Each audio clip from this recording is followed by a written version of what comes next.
Why does spiritual awakening leave you feeling isolated rather than united?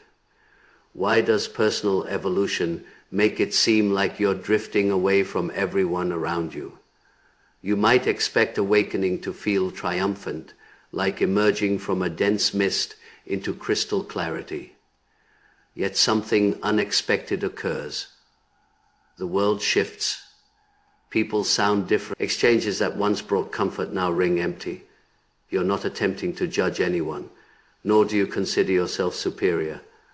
But something fundamental has transformed. You're sitting with a friend, listening to them discuss the same routine plans, identical gossip, familiar grievances. Suddenly, tension builds in your chest. You acknowledge them. You maintain a pleasant expression. But internally, you're utterly detached, as though existing on another world. No, a different wavelength entirely. And this is what nobody prepares you for. That deepening awareness can initially bring profound loneliness. So what causes this phenomenon? Why do social interactions deplete you when you've simply evolved? This isn't about rejecting society. It is not exhaustion. It is not contempt for humanity. Carl Jung, the renowned Swiss psychiatrist, recognized this spiritual weariness long before it entered common discourse. He didn't simply label it awakening. He termed it individuation, a psychological and spiritual transformation, and it carries unforeseen consequences. In this exploration, we'll examine why human connection transforms following spiritual awakening, why you begin craving substance over superficiality, and why shallow exchanges feel abrasive to your spirit. But we won't approach this through abstract philosophy. We'll investigate the genuine, tangible human dimension of this experience, the internal struggle, the remorse, the loss, and the renewal that can emerge afterward. So if you've experienced depletion after spending time with people you once cherished, if you've questioned why everyone seems so overwhelming, so unconscious, so distant, continue with me, because you'll discover you're not losing your mind, you're awakening. And Carl Jung provided guidance to comprehend precisely what is unfolding within you. Jung recognized that most individuals wear a facade, not through manipulation, but as protective adaptation. That facade he named the persona. It represents who we believe we must become for acceptance. It is the character we perform. We display it professionally, among relatives, even with companions, and temporarily that facade provides security, affection, recognition, but awakening occurs when the persona begins fracturing. Something within begins questioning, there is something beyond this. You start confronting uncomfortable truths. You start declining what once felt automatic. And as you delve deeper, it becomes increasingly apparent. Many relationships were constructed around your persona, not your genuine essence. So when that thought, something connection simply cannot ignore, that is the source of your exhaustion. Not because people are flawed, but because the version of you they knew no longer exists to engage them. And here is the heavier reality. Your nervous system remains programmed for the previous role. You enter a space and you reflexively prepare to diminish yourself, to accommodate, to perform, to conform, simply to prevent friction. But your spirit demands truth, alignment, and authenticity, and that friction between your conditioning and your awareness, that is what depletes you, that is what creates social burnout, not the individuals themselves, but the aspects of you no longer willing to perform. The reality is awakening isn't about avoiding others, it is about integrating your completeness, so you can finally connect in ways that don't drain your vitality. And this introduces Carl Jung's concept of the shadow. The term shadow sounds ominous, perhaps frightening, but it is not malevolent. It is simply hidden. It encompasses all aspects of ourselves we've learned to conceal, reject, or disown. It is our envy, our rage, our anxiety, but also, remarkably, our capacity, our genius, our intuitive strength, our sacred boundaries. The shadow isn't merely your darkness. It is your wholeness awaiting illumination. And when you awaken, you begin perceiving the shadow, not only within yourself, but in others as well. And it is overwhelming exchanges that once seemed innocent now feel charged with unconscious energy. You sense what people withhold. You comprehend what lies beneath their language, their suffering, their projections, their facades. And you recognize most interactions aren't truly between two individuals. They're between two personas, two carefully constructed performances attempting to maintain harmony, circumvent discomfort, and preserve likability. And when that spirit awakens, you simply cannot participate in that dynamic anymore. Not because you're superior, but because your being begins rejecting falseness. It literally feels burdensome, stifling, draining. It is like attempting to breathe in a sealed chamber. You require truth like oxygen now. Authenticity becomes your sole sustenance. And here is where it becomes intimate. You begin recognizing your shadow in others, that friend who constantly needs validation. Perhaps that was you previously. That co-worker who requires endless affirmation. Perhaps that is the aspect of yourself still healing.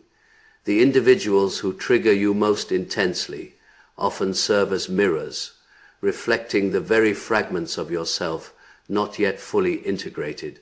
Jung stated, everything that irritates us about others can lead us to an understanding of ourselves. And it is uncomfortable because your awakening reveals truth in stages.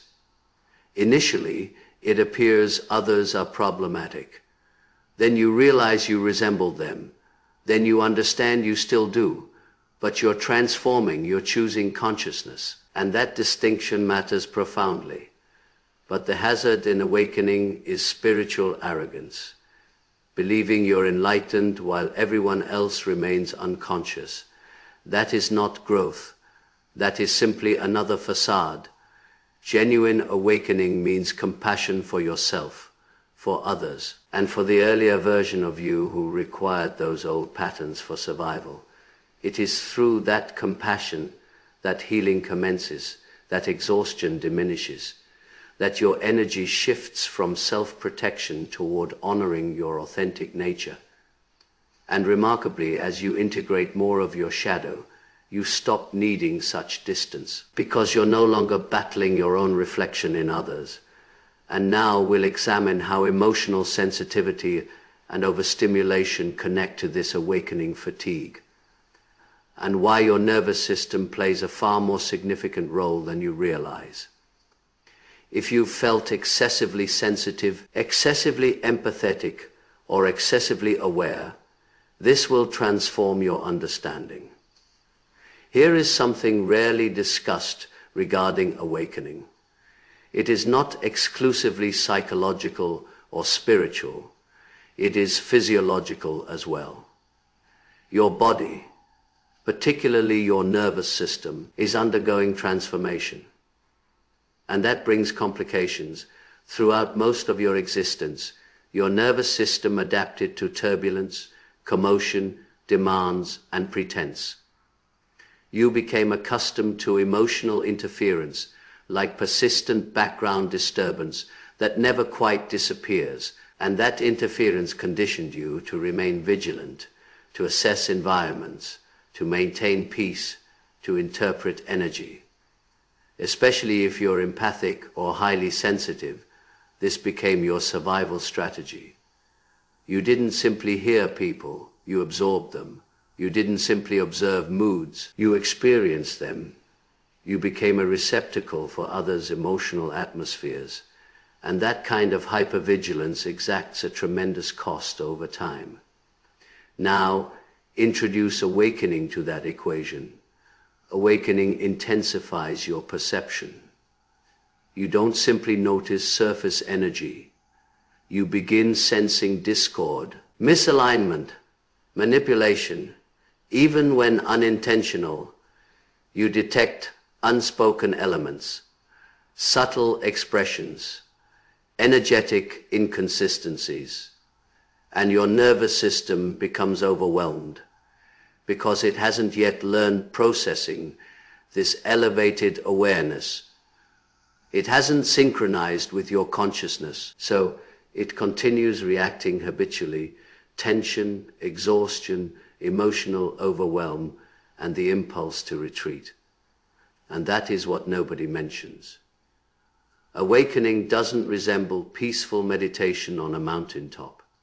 It often resembles sensory bombardment in a crowded environment. Even ordinary conversation can feel like mental static if your body hasn't learned regulating within this new awareness. And this leads many awakened individuals to mistakenly believe they're damaged. You're not damaged. You're simply no longer numb. You're innerly experiencing what was always present, but previously filtered through conditioning, and that can be exhausting. You're not excessively sensitive. You're appropriately sensitive. You're finally attuned to existence at its most unfiltered level. But here is the beautiful aspect. As your nervous system learns harmonizing with your elevated awareness, the overwhelm subsides, the emotional intensity lessens, you begin discerning without absorbing. You begin feeling alongside people, not for them. You begin observing without internalizing. And that is when social interaction becomes meaningful again. You stop needing to diminish yourself. You stop needing defensive barriers. You simply remain grounded in your energy and allow others their own space. So what occurs after the exhaustion, the rebalancing, and the new relationships you begin attracting? And how do you engage with others from your authentic self, not from obligation, duty, or routine? Something beautiful and genuinely liberating. The moment you cease performing, something transforms. You're no longer selecting connections from survival instinct. You're choosing from resonance.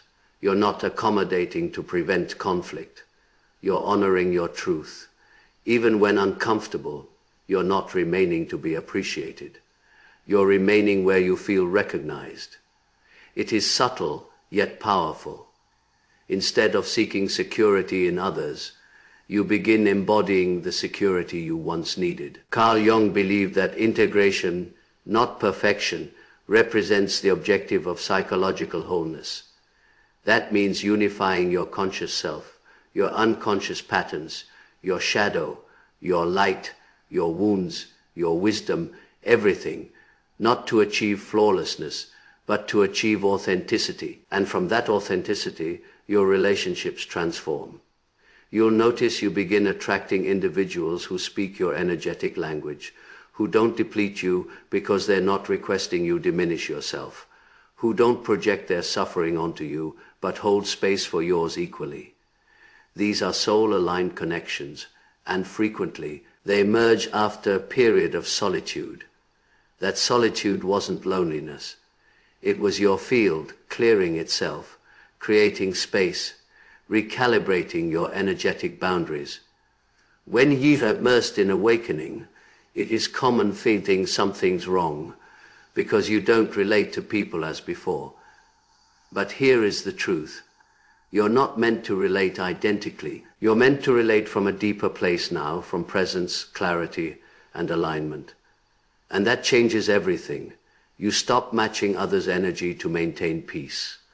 You let your peace guide the dynamic. You stop proving your value. You embody it. You stop engaging from obligation. You connect from choice. And this doesn't render you cold or detached. It makes you anchored. It makes your love more powerful because it is no longer filtered through fear. And yes, some people will depart, not because you're abandoning them, but because they only ever synchronize with a version of you you've transcended. Grieving those connections is part of awakening too, but it is not regression. It is homecoming. Every ending is an invitation, and every person who remains or arrives in your life after this process encounters the real you, the one beneath the persona and beyond the performance. Carl Jung once stated, "The privilege of a lifetime is to become who you truly are." And this disconnection, this isolation, this energetic sensitivity, it is all part of that privilege, because the genuine reward of awakening isn't escaping people. It is reclaiming your inner space so profoundly that nobody can displace you from it again. So if you're in that peculiar space where you're exhausted by people, exhausted by noise, exhausted by pretending, trust it. It signifies your awakening.